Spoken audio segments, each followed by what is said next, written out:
വയനാട് പനമരത്ത് പഞ്ചായത്ത് അംഗത്തിന് നേരെ ആക്രമണം. പഞ്ചായത്ത് അംഗം ബെന്നി ചെറിയാന് നേരെയാണ് ആക്രമണം ഉണ്ടായത്. ആക്രമണത്തിന് പിന്നിൽ CPIM DYFI പ്രവർത്തകരെന്ന് ബെന്നി ചെറിയാൻ ആരോപിച്ചു.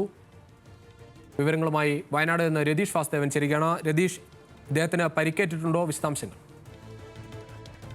രുചീഷ്, തീർച്ചയായും ഇദ്ദേഹത്തിന് വൈകിട്ട് രാത്രി 8 മണിയോടെയാണ് പനമരത്ത് വെച്ച് ഇത്തരത്തിൽ ഒരു ആക്രമണം ഉണ്ടായത്. ഇദ്ദേഹം പറയുന്നത് DYFI CPM പ്രവർത്തകരാണ് തന്നെ ആക്രമിച്ചതെന്നാണ്. ഇതിന് കാരണമായി പറയപ്പെടുന്ന പശ്ചാത്തലം കഴിഞ്ഞ തവണ LDFന് പനമരം പഞ്ചായത്തിൽ ഭരണം നഷ്ടപ്പെട്ടിരുന്നു.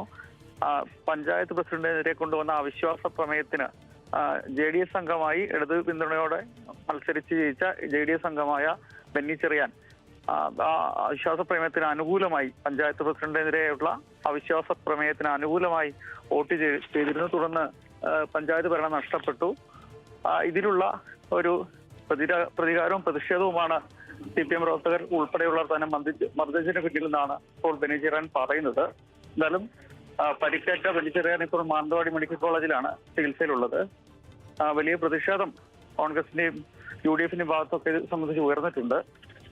എന്തായാലും ഇപ്പോൾ നിലവിൽ അദ്ദേഹം മാനന്തവാടി മെഡിക്കൽ കോളേജിൽ ചികിത്സയിലാണ്. ശരി രതീഷ്.